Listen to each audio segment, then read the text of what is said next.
day, Nnemeka had a deep thought about his life. Though he had worked for a few years and had earned enough money to live a comfortable life, he has continuously provided financial support to his brother and covered for his mistakes. He spent all that money trying to please his mother and brother. He knew that breaking through Obinna's stubbornness and his mother's denial would require patience, and he might end up not building his own life because he wanted to build his father's family first, as that came at a high personal cost. Having thought that, he decided to get married. He told his mother about his decision to get married.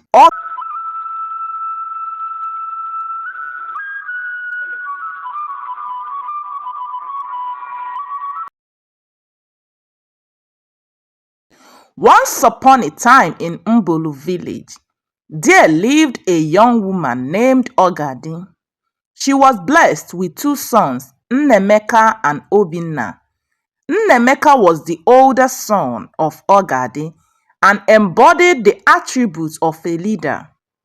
Ogadi faced financial challenges to provide the best education for her sons.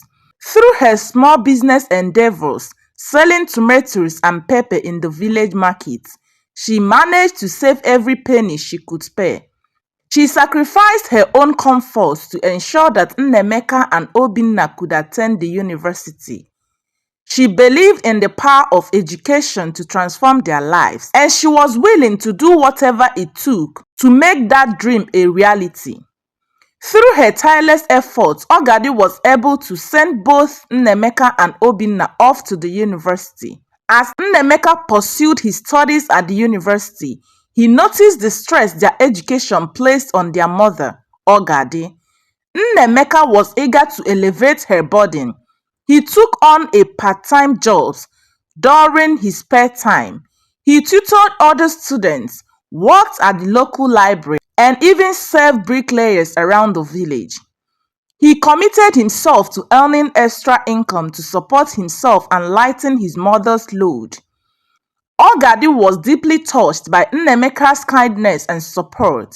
She had always instilled in her sons the values of hard work and responsibility, and Nnemeka's actions were a proof to the lessons she had taught them.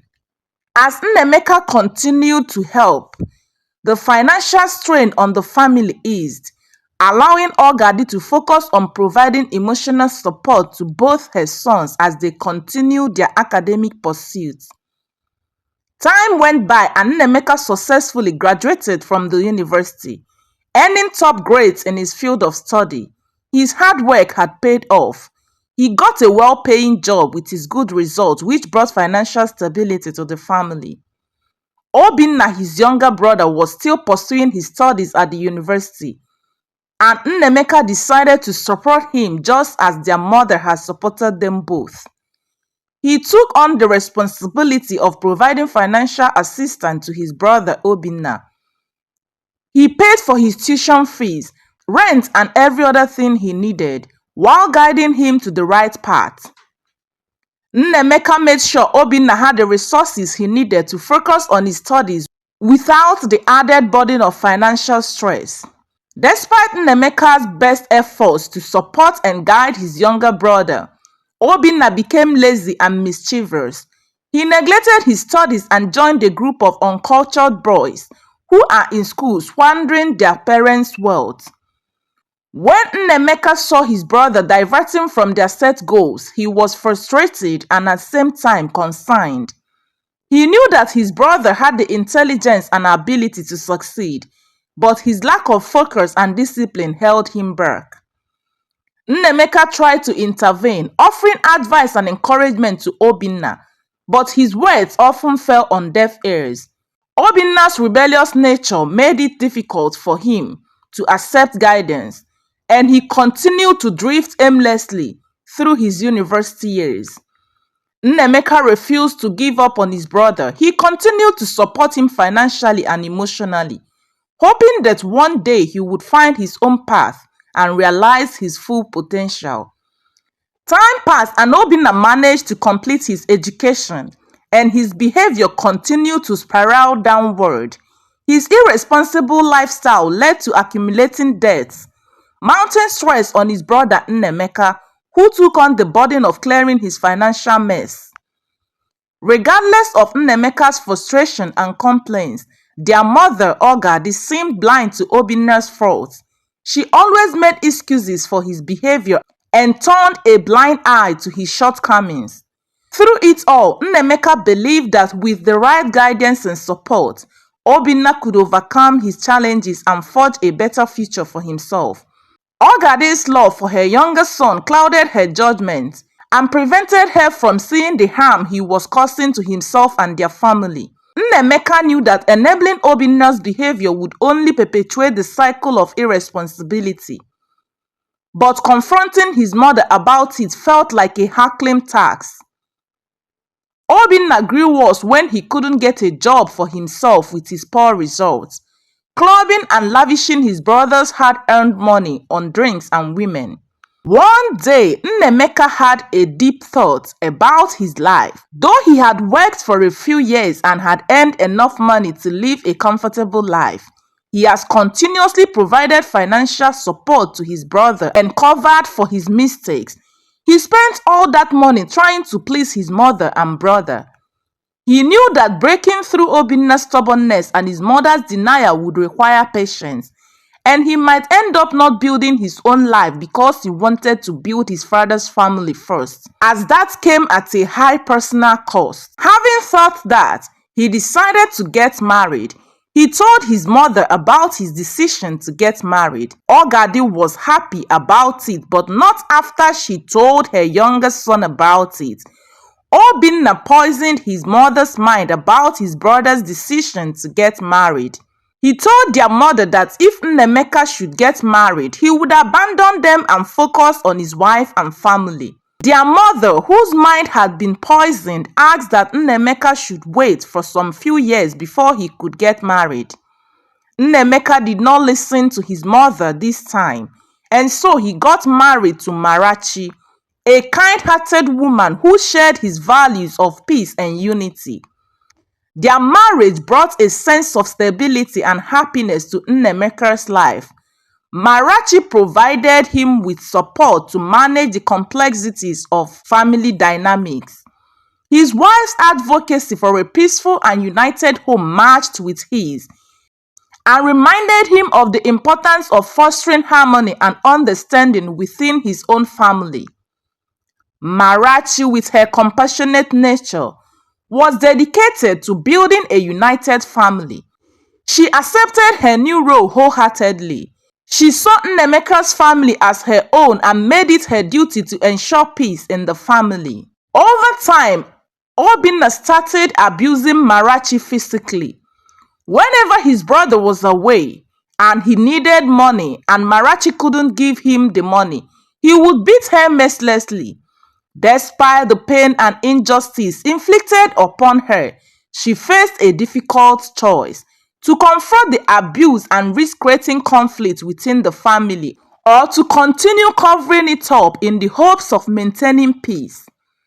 Out of fear of causing friction between her husband and his brother, Marachi chose to conceal the abuse, rationalizing that keeping the family united was paramount. However, this decision only perpetuated the cycle of violence and enabled Nnemeka's brother to continue his harmful behavior unchecked. Meanwhile, her mother-in-law's support of her younger son's actions further complicated the situation.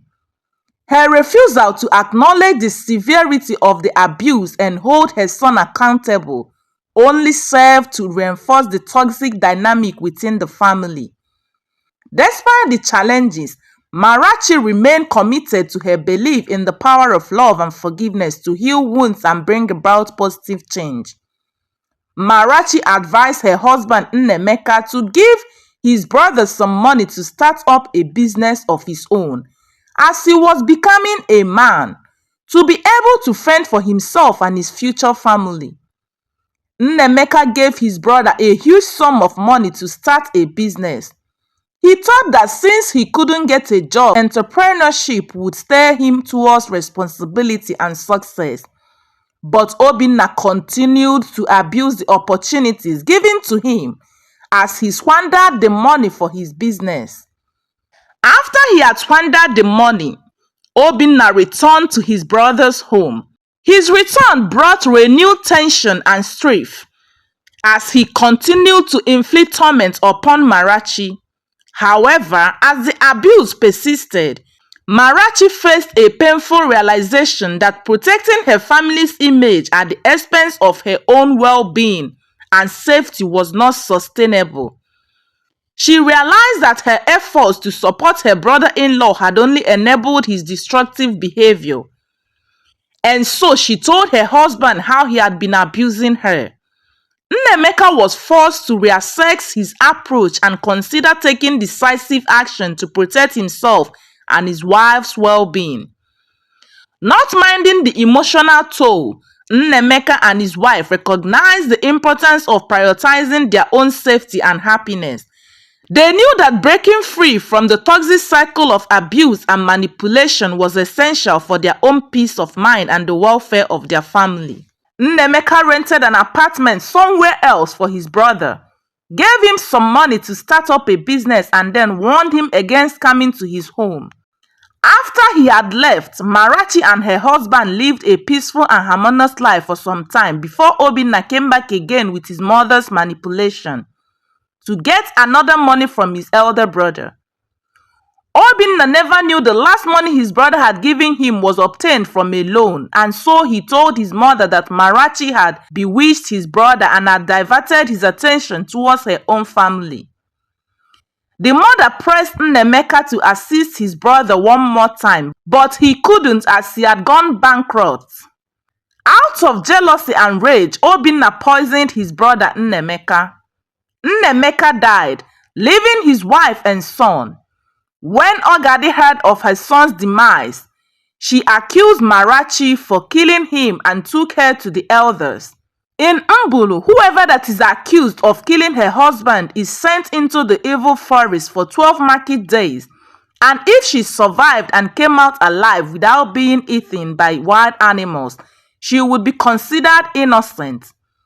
Marachi was subjected to this unruly tradition, and while she was in the evil forest, Obinna was in their house looking for their property documents and could not find the originals, as his late brother had given them to his lawyer for safekeeping. He wanted to sell off his brother's properties but couldn't because he couldn't get hold of the documents. Marachi battled with evil that loomed in the forest, but with all the troubles and fears, she survived her ordeal in the evil forest and came out alive. When Obinna saw her, he sent her out of the house with her son and took over his late brother's possessions. Ogadi never said anything about her son's behavior towards her mourning daughter-in-law. After a few weeks, Obinna's mental state began to deteriorate, leading to strange behavior and episodes of speaking to himself, and he eventually confessed to the heinous crime of killing his elder brother. Marachi's heart was shattered into 1,000 pieces when she heard of Obinna's confession. Despite all Nnemeka's sacrifice to ensure his brother's well-being, he killed him. Ogadi was sad and as well ashamed of the man she had raised. She acknowledged the harm she had caused by supporting her younger son and the consequences of her actions. Though she could not bring Nnemeka back to life, she apologized to her daughter-in-law and pleaded she forgive all of her shortcomings. As she lived out the remaining days of her life, she carried the weight of regret of her role in enabling her younger son's destructive behavior. She realized that her misguided favoritism had contributed to the younger son's bad behaviors. Obinna left Mbulu and never returned. Ogadi accepted her daughter-in-law and grandson as she acknowledged her wrongdoings and sought reconciliation in the midst of tragedy. Though Marachi forgave her, but she never forgot how they made her lose her husband. Ogadi learned the painful lesson that love without boundaries and accountability can lead to a devastating outcomes for all involved.